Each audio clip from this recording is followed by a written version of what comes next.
Happy Independence Day. I ain't gotta maintain my image in person, cause I am the same guy. I ain't walking in your shoes, but I do stand beside them.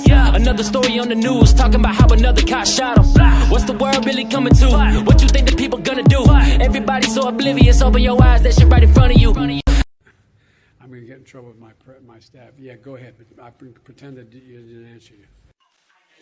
$1.9 trillion relief so far. 120 days. 100. Give me a break. Need time. What's up, people? My name is Jordan Farmer. This is the Uncommon Ground YouTube channel where we are indoctrinating the masses one day at a time. And today I'm going to be breaking down the Joe Biden administration's record, like specifically all of his executive orders, his legislation that he's passed, what he's doing on the foreign policy front, what he's doing on the border front, what he's doing in terms of the full gambit of things that he's influencing, both at home and abroad. Very comprehensive, very thorough. I hope you enjoy it. Please like and subscribe. Share this to your friends because obviously we need to hold this administration accountable, and we can't do that if we don't know what's actually going on. So we need to educate ourselves and keep leveling up our political understanding every single freaking day, because politics matters to every single one of us. So please like, subscribe, share, and let's grow this movement so that we can have an alternative to the crap two-party system. And number one on Joe Biden's executive orders. He changed the regulatory scheme with which Trump was changing our regulatory laws, or our registrar. What Trump did was he created a 2-to-1 rule where for every new regulation you wanted to write, you had to eliminate 2 previous ones. And this created a consolidation effect and created the greatest deregulatory scheme or greatest deregulatory effect, greatest deregulation of the economy for the positive in a generation since Reagan. And it was much superior to Reagan because he let the experts lead the changes in legislation, which basically meant that businessmen could streamline the government to make sure it works best to allow and facilitate business activity. He changed that rule so that he can just start implementing new regulations. Now, what we need to understand is that every once in a while, the regulatory structure will get overbearing and slow down the economy. And that cost of compliance, that cost to businesses, hurts small businesses more than large businesses. So every once in a while, you need a Trump in there to be able to burn the system down, trim the fat out and get it back down to bare bones and get it back down to being very efficient. Then you want, and this is where being a moderate is great, then you want Joe Biden or someone like him to come in and to put the people that are environmentalists and those kinds of people on the task of actually rewriting the regulations so that you protect the things you want to protect. And you want both to happen because there will be excesses. You want those to be trimmed down. And then you also, when you're trimming it down, there will be things lost in that process. Now, the Democrats are empty in terms of substance when it comes to getting on the Trump administration for their environmental record. There's a lot of people that say a lot of things, but as I've looked into every single issue, it was more or less just sensationalism from the media and Democrats buying it hook, line, and sinker because Trump was Trump.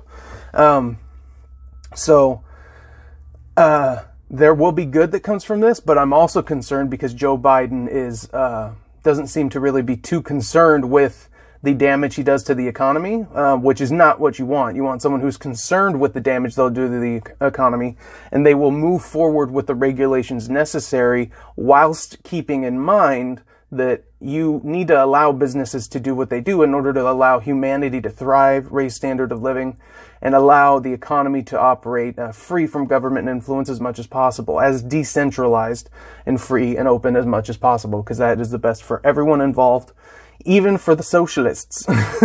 So, yeah, Joe Biden's first executive order. Joe Biden's second executive order was requiring that all federal employees pledge to not act in personal interest and to ask all Department of Justice members or people in that organization to act independently and to act in ways that uphold the independence of the Department of Justice. This is very good, but that's kind of what they're supposed to do anyway. So this is the kind of like just doing it for the sake of the feels kind of thing. Doesn't really change anything, because bad actors will be bad actors, good actors will be good actors, and you need someone who has the intelligence and the capacity to sift through the 22 million people employed by the federal government and weed out the bad people, especially in the Department of Justice. So the Attorney General would be a good person in this regard, and Merrick Garland is not going to do that. Merrick Garland is a tool. Joe Biden's third executive order was extending immigration protections for Liberians because of what's going on in Liberia right now. Basically allowing them to stay longer, deferring deportations, and then also extending some other protections and things just to enhance their stay. Joe Biden's fourth executive order was to eliminate the emergency declaration that Trump made to construct the border wall at full speed. Unfortunately, this halted the construction of the border wall because there is not funding pre-designated by the Congress to actually allow for that construction. And unfortunately, they would like to take 10 years so that you can have 10 years of the issue still going on before it's actually fixed. He's tried to do some reversals, but you can't just halt it and then reverse it, and it's like works like that. The government's very slow. So he did a lot of damage in doing that. We've lost a lot of the security in the border in halting that construction because it allows there to be designated areas where there's low security that the cartel and other human traffickers can count on. And it was just stupid because it was working fine and it was going to be finished. And Congress wrote for a wall. It's just that they didn't give enough funding so that they could drag it out. And that's stupid. Joe Biden's fifth executive order actually reversed Trump's enhanced enforcement of immigration laws within the United States. Now, many might ask, including me, how the heck can you have different levels of law enforcement? Like, the laws are the laws, right? Aren't they supposed to just be enforced? Well, Congress is retarded, and they write laws so vague that the executive branch has so much leeway that they can interpret what Congress has written so vaguely that they can basically shift policy radically between each administration. The point of the executive branch is to execute, not to legislate, not to determine what the law should be. So this is perverse, and this is a great example of the rot in our system and why things are going so stupidly wrong in this country. But Biden doesn't want to deport as many people and wants to keep as many extra laborers here so that rich multinational corporations can keep suppressing American wages and keep us poor and dependent so that we work and hustle as hard as we possibly can because that's part of our culture, but the gains go to the rich. Now, there are many mechanisms in our economy that lean things in that direction. One of them is excess labor in the United States. And the way they achieve that is primarily through illegal immigration, but also through illegal immigration in the non-traditional way people think about it, and that is just by visa overstays. People that come here to work legally and then they just stay and we don't deport them because they're violating our laws. The idea of deportation is like so inhumane to so many overly sensitive people in the United States that, like, the idea of if I went to Denmark and I was supposed to be there for 4 months and I stayed there for 8 months and they deported me, no one would give me sympathy because I'm a white dude in a white country that's not my own. They wouldn't even give me sympathy if I was in China, or if I was in South Africa, or if I was in Gambia. They wouldn't care. It's just because they're brown people. So here's where racism is like a psychotic little illness in our society. It's because they're brown people breaking our laws that we treat them differently based off of their race. Did you hear that?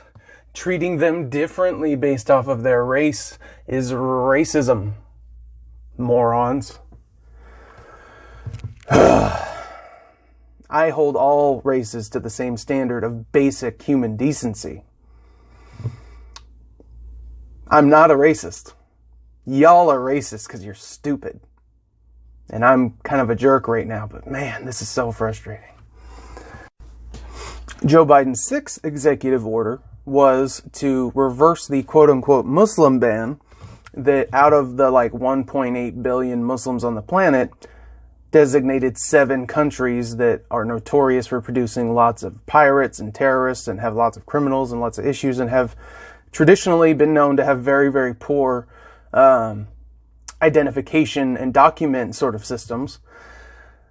And they were designated by Obama first, except for one of those countries. There were 6 that were designated by Obama as troublesome, and so they limited visas being issued to those countries. Trump just banned migration coming from there altogether because he didn't believe that there were sufficient standards in those countries. Now, and I think he also understood that there were lots of problems in terms of violence and criminals and people falling through the cracks coming through those systems. But even if you want to say it was because it was Muslim, Obama obviously didn't do it for that reason. And the only hope I have is that somehow they've actually fixed those systems in those countries because of the pressure under Trump. But by my understanding, they have not.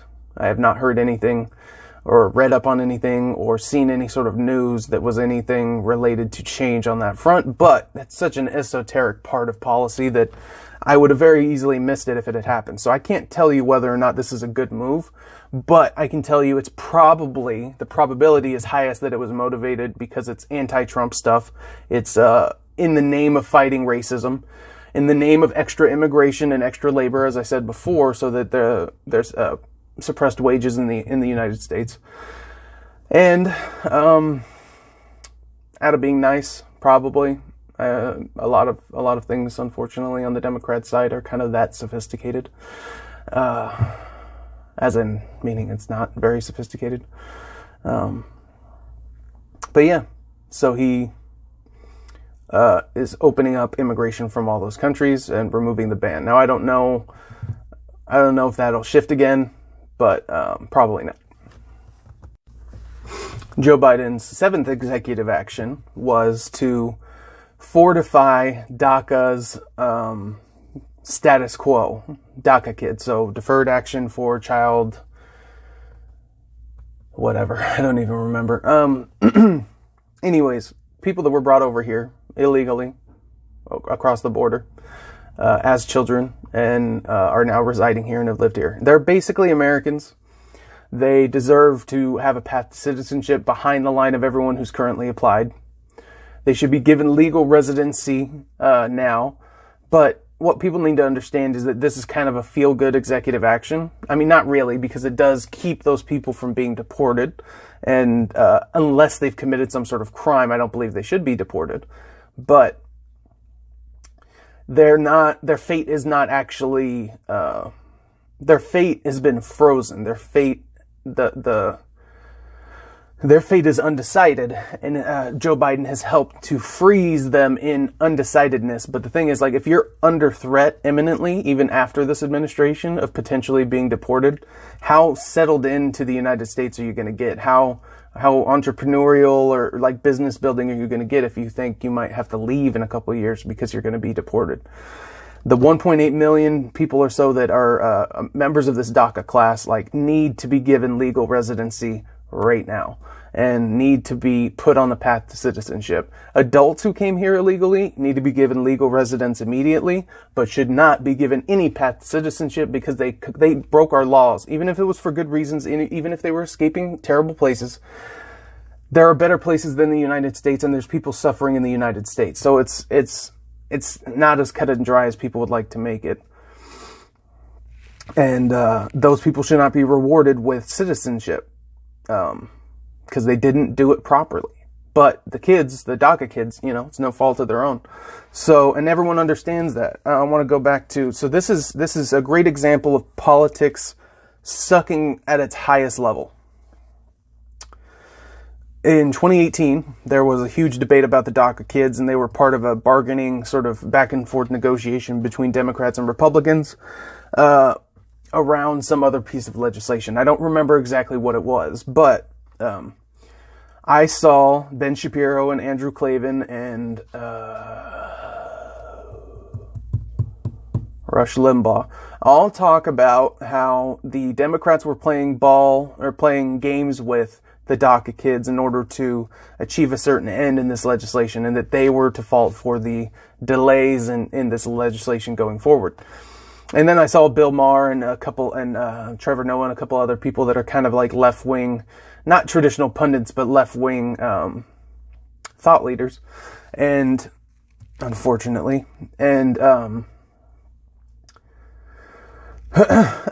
they were saying the exact same thing, that the Republicans were delaying this DACA sort of situation in order to achieve the exact same end that Republicans were saying the Democrats were delaying it for. So, like, they were literally just saying that the other side was delaying things, I think, in order to achieve gridlock and keep this as a political weapon. Because it's any emotional issues are good to keep on the table because it keeps us emotional and distracted. So, we need to get this issue resolved. My only point in bringing that up is A, those political games, but B, Trump offered, and I don't know, the problem is Democrats didn't take him up on it. And so you can never know what he actually meant by it. But Trump literally, I think, offered at one point this DACA issue in and of itself, just to get it off the table and resolved so they can move on to other things. And they didn't even entertain that. I think they either believed he would not act in good faith, or they just said that in order to not solve the issue. Either way,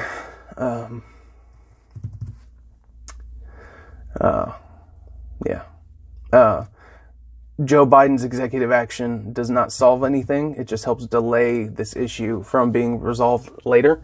And so we need to have a conversation about this and get our legislators to get their frickin' gears in order, or whatever, get their butts going on this issue, get some movement happening, make some action happen. Because I don't think no one thinks that kids that were brought over here through no choice of their own deserve to be deported, or like that they're not essentially American having grown up here. Some people might say that it's hard to enforce and determine who actually can and cannot qualify under that. Like, when did they come here? Because like if you're 35 now and you were allegedly 15 when this happened, well, what if you're actually 42 and you were actually 21 when this happened, but you lie about your age because there's no like concrete documentation, stuff like that. Those concerns are valid, but for the most part, we can find ways of getting around that. You would just have to have you would have to have people age them with their teeth or whatever, and then you'd have to have documented instances of them being in the country, pictures of them somewhere where they were doing something in the country, or some sort of way of validating that they were there, that they were in a school at age 15, and that they have their, if it was from Mexico, Mexican birth certificate saying that they were 15, and then, there's ways of finding that evidence, and there would be some sort of procedure that would have to be put in place to figure that out. So those obstacles can be circumvented with the right person in charge of the legislation and the right executive branch executing it. Do I have faith that Joe Biden will bring this to fruition? No, I think that the unfortunate situation many Mexican Americans and illegal immigrants find themselves in is being allied with the Democrats because they think the Democrats are on their side, and the Democrats know that they can play that game, and so they keep the issue going, and they keep the issues perpetuating because it's politically advantageous for them. And I think some cold-hearted politicians really do operate that way. Some people, regular Democrats, are coming from a position of compassion, but I just don't think they've thought it through. Or they believe in some characterization of the right that is not a good representation of most people on the right, or at least, 2/3 of people on the right. Joe Biden's 8th executive order requires non-citizens to be counted on the census in 2030.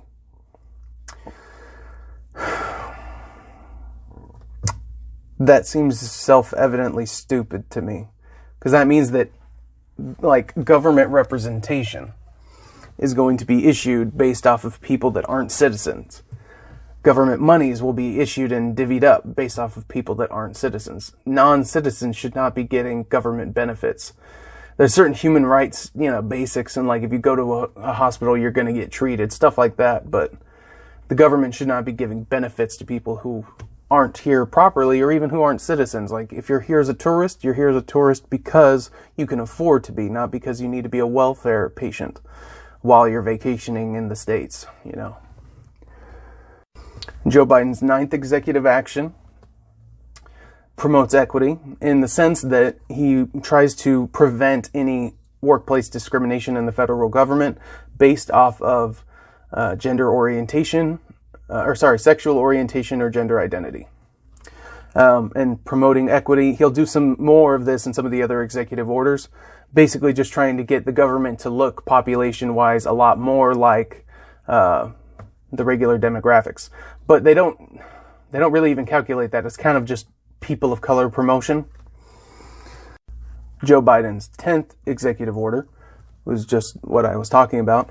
Rescinds Trump's 1776 commission, which was designed to help promote patriotic education and patriotic education both within the federal government and like for schools and stuff. It was kind of an attempt to sort of create a counterbalance to the 1619 Project and this alternative history that only looks at like part of history and claims that that is the reason why the United States was founded. And it also claims that that is what the United States has stood for since, which is just insane to think the United States has stood for slavery this entire time or stood for racism this entire time. It's like, no, we are getting better at showing that that is what we are against. Anyways, he ended that, and then he also wanted to promote racial equity in the federal government. Joe Biden's 11th executive order reversed the Keystone XL pipeline and ended its construction, which killed a lot of jobs, killed a lot of economic activity, and limits our ability to transport energy within the United States. So it's going to help increase cost of living, increase cost of energy, both for companies that produce here as well as people that produce here. Now,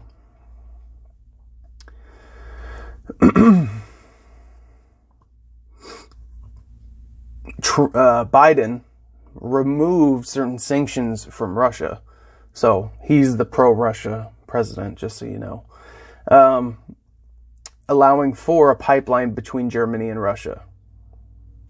So he's fine with the pipeline. He's fine with the oil. He's fine with all that, but he wants it to help support our enemy, Russia, quote unquote, enemy, and hurt us domestically. Joe Biden is a stooge put into office in order to purposefully fail, I believe, and hurt the United States in various ways because Trump stole so much money from other countries in his pursuit of rebalancing. Like, he didn't steal money from them. He stopped subsidizing the other countries, and they didn't like losing out on that money. And so Biden is trying to do damage, in my opinion, intentionally in order to do that. Because this kind of a policy just shows that Joe Biden does not care about the environment or about oil or about pipelines or about any of that or about the Green Initiative. And he's happy to strengthen our enemies for the sake of whatever the hell could possibly motivate you to think that this is okay or smart at all. Like, I've listened to everyone, and like the left just doesn't acknowledge that this is a thing. They don't acknowledge that this is obviously stupid beyond comprehension. Even if they have an issue with the Russia-Germany oil pipeline, like, I've never heard them talk about it, but even if they had an issue with that, that still doesn't excuse why you would end the Keystone XL pipeline. You can make it safer, but ending a project entirely because you just disagree with it personally and there's no laws that really support that is ridiculous beyond measure. But this is, again, gets to the point where the executive the Environmental Protection Agency has almost unlimited power because they can basically make anything an environmental issue if they choose. And that's how the government gets used to hurt certain competitors and help other competitors in business, internationally and domestically. So Joe Biden sucks. Joe Biden's 12th executive action was to rejoin the Paris Climate Accord. Now, what is that? That is a deal where we don't actually solve climate change. We marginally reduce CO2 emissions globally, and we actually subsidize and pay for China and India and other countries to get solar that will be built probably in China primarily, and they don't pay for it themselves. And the American taxpayer gets to go into debt for this. This is, again, it doesn't work. It's a waste of time. It's going to hurt domestic businesses. Like, just across the board, it's moronic beyond comprehension. But it sounds nice, and it makes you feel like you're actually doing something for the environment. Now, I made a video, please go check it out on my YouTube channel, explaining how we solve the CO2 surplus in the atmosphere, which will solve that part of the global climate change issue. But it's also worth understanding that global cooling and global warming, if taken to the extreme, is just as deadly for human survival and for crazy weather patterns. There is a happy medium. We don't know what that is because scientists haven't really done the research, and we haven't really made that a part of the public conversation. But we need to figure out what that ideal sort of global temperature is, and then create mechanisms to regulate that however we can. But they're not going to solve anything with joining the Paris Climate Accord. It is a waste of time, just like the Kyoto Protocol or whatever the heck it was before it in the 90s was also a waste of time. Like, it's just like, technology will be the answer. Maybe you can use some tax credits to try to facilitate private investment to accelerate R&D in order to actually bring these industries into existence faster, scale them up faster. But they're not doing that. They want to use taxpayer money to pay for corporations' R&D so that they can then make a bunch of profits and not have to pay the R&D themselves. So screw them, and it's a stupid idea. Now, Joe Biden's executive order, his 13th executive order, is actually fantastic and dynamite. It continued the pause on student loan payments and student loan interest accumulation through September 30th. Now, I think that because of the way the government has sort of manipulated people to take on student loan debt over the last few decades, because of the teachers' union's influence over the students, by literally having power over the classroom, that allowing people to get out of this debt more easily themselves, I think, is a great idea. The idea that you would have student loan forgiveness wholesale, where just the college educated are getting their debt taken care of, but everyone else isn't, I think is a direct, obvious violation of equality under the law. And the best way to get around that would be through more stimulus payments. Like, if you didn't use your stimulus payment, if you had a job still and you got your stimulus payment and you didn't use it to pay off your student debt, why should taxpayers have to do it for you? Because if you're irresponsible enough to have not done that in the first place. Now, obviously, they're not going to pay off your whole student debt, but that's what I mean. And what I mean by that is we should have more stimulus payments put out there to help people pay off debt. And what you do is you pay all citizens equally. And so all citizens equally are benefiting, and you're not benefiting some at the expense of others. Yeah. So I like that one. That was good. Good Biden. Good Biden. Joe Biden's 14th executive order was to extend the eviction and foreclosure moratorium or ban on those things until March 31st, which I thought was good. Like, yeah, people were hurting. The government forced them to shut down, but a lot of damage has been done to property owners and to people that were renting from people, because obviously people that could still pay were allowed to get away with not paying. Now, I don't know how this all works retroactively or what happens if you still ultimately owe it. It's very, very complicated how this all is going to actually play out. But I think it's good. I think it was necessary because of where we were at. Now, at some point the rubber will meet the road, and yeah, we just got to make sure that people eventually have to start paying it again. I think he let it expire, so I think after starting in April, people started having to pay rent again. So, yeah. Anywho, Joe Biden's 15th executive order created the COVID-19 response coordinator that reports directly to him. That basically just helps to manage everything going on. It was just Mike Pence's job, but it was someone else that was designated for this, not Kamala Harris. Joe Biden's 16th executive order ordered the United States to re-enter the World Health Organization and designated Dr. Anthony Fauci as our head of the delegation to the World Health Organization, our head coordinator with them. I guess you got to reward people for failing. There's the best way to fail is to fail upwards. And yeah, Fauci's dirty as crap. Not a fan of him. Not a fan of how much of a flip-flopping politician he's been, and not a fan of his obvious efforts to try to get the Trump administration out of office.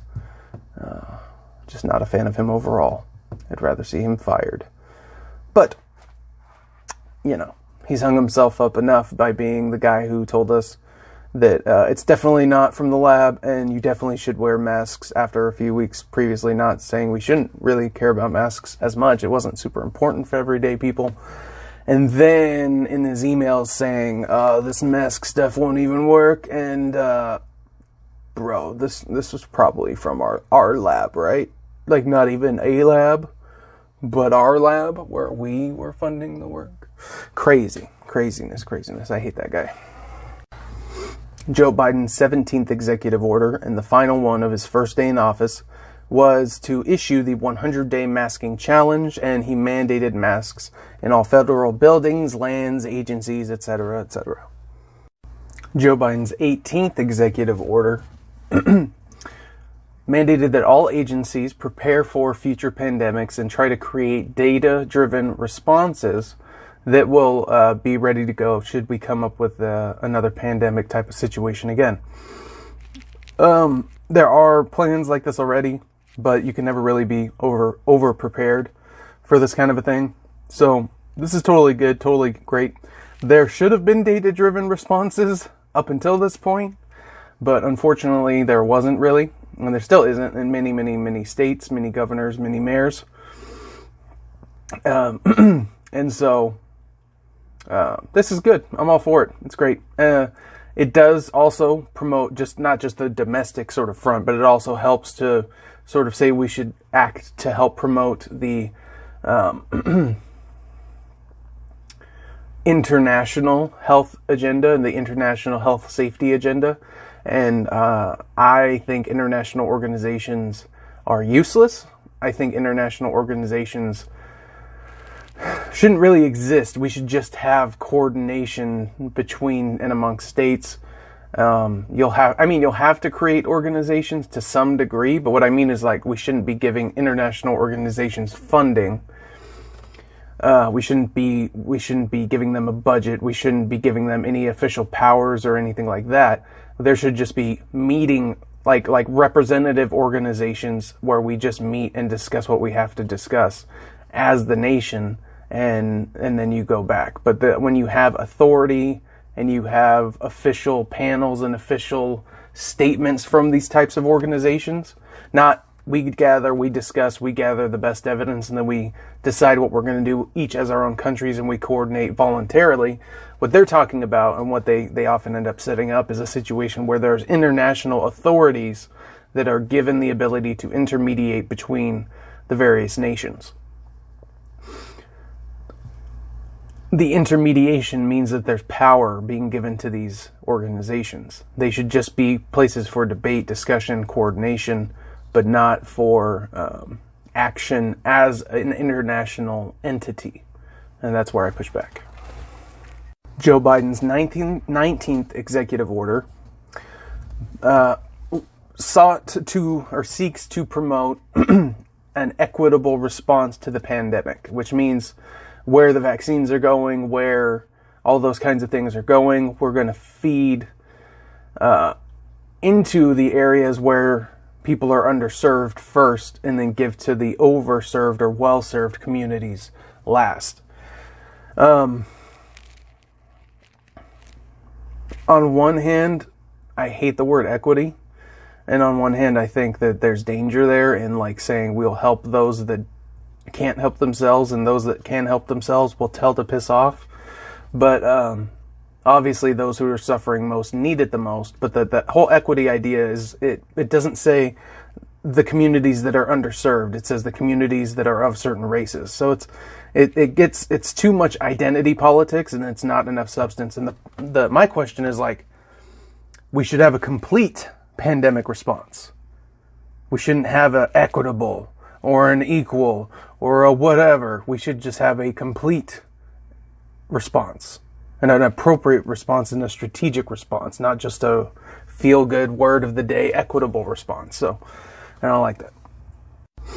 Joe Biden's 20th executive order created the COVID-19 testing board, and it seeks to promote a more sustainable healthcare workforce, public healthcare workforce, meaning that the doctors and nurses and everything that we have in the public system are going to be given a healthy pipeline to make sure that we have plenty of people in those positions. Obviously, healthcare is self-evidently an important field.